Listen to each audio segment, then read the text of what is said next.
Zameer go back ಎಂದವರಿಂದ welcome. Bagalkote by election ಮುಸ್ಲಿಮರ ಒಗ್ಗಟ್ಟು. ಜಮೀರ್ ಗೋ ಬ್ಯಾಕ್ ಅಂದವರಿಂದಲೇ ಈಗ ವೆಲ್ಕಮ್ ಆಗಿದೆ. ಬಾಗಲಕೋಟೆ ಬೈ ಎಲೆಕ್ಷನ್ ಅಲ್ಲಿ ಮುಸ್ಲಿಮರು ಒಗ್ಗಟ್ಟನ್ನ ಪ್ರದರ್ಶನ ಮಾಡ್ತಾ ಇದ್ದಾರೆ. ಮೊನ್ನೆ ಸಚಿವ ಜಮೀರ್ಗೆ ವಿರೋಧವನ್ನ ವ್ಯಕ್ತಪಡಿಸಿದ್ರು, ಇವಾಗ ಸೈಲೆಂಟ್ ಆಗಿದ್ದಾರೆ. ಒಟ್ನಲ್ಲಿ ಮುಸ್ಲಿಮರ ಒಗ್ಗಟ್ಟು ಬಾಗಲಕೋಟೆಯಲ್ಲಿ ವರ್ಕ್ ಆಗಬಹುದು ಅನ್ನುವಂಥ ಲೆಕ್ಕಾಚಾರ ಇದೆ. ಸಚಿವ ಜಮೀರ್ಗೆ ವಿರೋಧವನ್ನ ವ್ಯಕ್ತಪಡಿಸಿದವರು ಈಗ ಸೈಲೆಂಟ್ ಆಗಿದ್ದಾರೆ. ಜಮೀರ್ ಅಹಮದ್ಗೆ ವೆಲ್ಕಮ್ ಮಾಡಿದಂಥ ಮುಖಂಡರು ವೆಲ್ಕಮ್ ಮಾಡೋಕೆ ಈಗ ರೆಡಿ ಇರುವಂಥದ್ದು. ಜಮೀರ್ ಗೋ ಬ್ಯಾಕ್ ಎಂದವರಿಂದಲೇ ವೆಲ್ಕಮ್.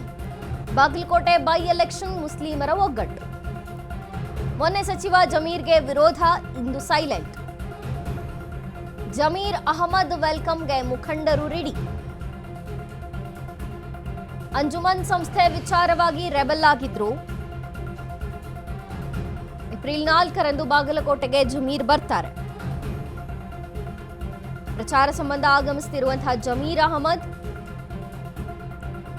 ಮುಸ್ಲಿಂ ಸಮುದಾಯದ ಸಮಸ್ಯೆ ಬಗೆಹರಿಸಬೇಕು, ಅಂಜುಮನ್ ಸಂಸ್ಥೆ ಸಮಸ್ಯೆ ಬಗೆಹರಿಸುವಂತೆ ಮನವಿ. ಸಿದ್ದರಾಮಯ್ಯ ಜಮೀರ್ಗೆ ಮನವಿ ಸಲ್ಲಿಸಲು ಸಿದ್ಧತೆ. ಈಗಾಗಲೇ ಸಮುದಾಯದ ಬೇಡಿಕೆ ಈಡೇರಿಸಬೇಕು. ಚುನಾವಣೆ ಸಮಯದಲ್ಲಿ ಮಾತ್ರ ಮಹತ್ವ ಸಿಗಲಿದೆ, ಬಟ್ ಆಮೇಲೆ ಬೇಡಿಕೆಗಳು ಹಾಗೆ ಉಳ್ಕೊಂಡು ಬಿಡುತ್ತೆ. ಎಲೆಕ್ಷನ್ ಹೊತ್ತಲೇ ಬೇಡಿಕೆ ಈಡೇರಿಸಿಕೊಳ್ಳುವಂತಹ ತಂತ್ರಕ್ಕೆ ಈಗ ಮುಂದಾಗಿದ್ದಾರೆ ಮುಸ್ಲಿಂ ಮುಖಂಡರು. ಗೋಬ್ಯಾಕ್ ಜಮೀರು ಎಂದವರಿಂದಲೇ ಈಗ ವೆಲ್ಕಮ್ ಆಗ್ತಾ ಇದೆ. ಬಾಗಲಕೋಟೆ ಬೈ ಎಲೆಕ್ಷನ್ ಮುಸ್ಲಿಮರು ಒಗ್ಗಟ್ಟು ಪ್ರದರ್ಶನ ಮಾಡ್ತಾ ಇದ್ದಾರೆ. ಮೊನ್ನೆ ಸಚಿವ ಜಮೀರ್ಗೆ ವಿರೋಧವನ್ನು ವ್ಯಕ್ತಪಡಿಸಿದವರು ಇವಾಗ ಸೈಲೆಂಟ್ ಆಗಿದ್ದಾರೆ. ಜಮೀರ್ ಅಹಮದ್ ವೆಲ್ಕಮ್ಗೆ ಮುಖಂಡರು ರೆಡಿ ಆಗಿರುವಂಥದ್ದು.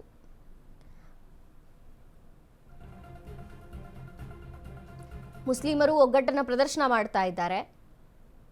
ವಿರೋಧವನ್ನು ವ್ಯಕ್ತಪಡಿಸಿದ್ರು, ಆದರೆ ಈಗ ಹಲವಾರು ಬೇಡಿಕೆಗಳನ್ನು ಮುಂದೆ ಇಟ್ಕೊಂಡು ಬೈ ಎಲೆಕ್ಷನ್ ಹೊತ್ತಿನಲ್ಲೇ ಇಂಥ ಬೇಡಿಕೆಗಳನ್ನು ಈಡೇರಿಸಿಕೊಳ್ಳಬೇಕು ಅನ್ನುವಂಥ ಲೆಕ್ಕಾಚಾರದಿಂದ ಜಮೀರ್ಗೆ ಮತ್ತು ಸಿಎಂ ಸಿದ್ದರಾಮಯ್ಯನವರಿಗೆ ಬೇಡಿಕೆಗಳನ್ನು ಮುಂದಿಟ್ಟು ಈಡೇರಿಸಿಕೊಳ್ಳುವಂತಹ ತಂತ್ರವನ್ನ ಮಾಡ್ತಾ ಇದ್ದಾರೆ. ಏಪ್ರಿಲ್ 4ರಂದು ಜಮೀರ್ ಬಾಗಲಕೋಟೆಗೆ ಬರ್ತಾರೆ. ಪ್ರಚಾರ ಸಂಬಂಧ ಅಂತ ಜಮೀರ್ ಬಾಗಲಕೋಟೆಗೆ ಬರ್ತಿರುವಂಥದ್ದು. ವೆಲ್ಕಮ್ ಮಾಡ್ತಾರೆ. ಸಮುದಾಯದ ಮುಖಂಡರು ಸಮಸ್ಯೆಯನ್ನ ಬಗೆಹರಿಸಬೇಕು ಅನ್ನುವಂಥ ಹಕ್ಕೊತ್ತಾಯವೂ ಕೂಡ ಇದೆ. ಯಾಕೆಂದ್ರೆ ಅಂಜುಮನ್ ಸಂಸ್ಥೆಯ ಸಮಸ್ಯೆ ಏನಿದೆ ಅದನ್ನ ಬಗೆಹರಿಸಬೇಕು ಅಂತ ಮನವಿ ಮಾಡ್ತಾರಂತೆ. ಇನ್ನು ಸಿದ್ದರಾಮಯ್ಯ ಜಮೀರ್ಗೆ ಮನವಿ ಸಲ್ಲಿಸೋಕೆ ಸಕಲ ಸಿದ್ಧತೆಗಳು ಆಗಿವೆ. ಈಗಲೇ ಸಮುದಾಯದ ಬೇಡಿಕೆಗಳನ್ನ ಈಡೇರಿಸಿಕೊಳ್ಳಬೇಕು. ಎಲೆಕ್ಷನ್ ಆದ್ಮೇಲೆ ಯಾರು ಕೂಡ ಕೈಗೆ ಸಿಗೋದಿಲ್ಲ. ಚುನಾವಣೆ ಸಮಯದಲ್ಲಿ ಮಾತ್ರ ನಮಗೆ ಮಹತ್ವ ಕೊಡ್ತಾರೆ. ಹಾಗಾಗಿ ಏನೇ ಸಮಸ್ಯೆಗಳಿದ್ರು ಅವರ ಮುಂದಿಟ್ಟು ಎಲೆಕ್ಷನ್ ಹೊತ್ತಲ್ಲೇ ಇದನ್ನೆಲ್ಲ ಈಡೇರಿಸಿಕೊಳ್ಳಬೇಕು ಅನ್ನುವಂಥ ಲೆಕ್ಕಾಚಾರ ಅಲ್ಲಿನ ಮುಸ್ಲಿಂ ಮುಖಂಡರದ್ದಿದೆ.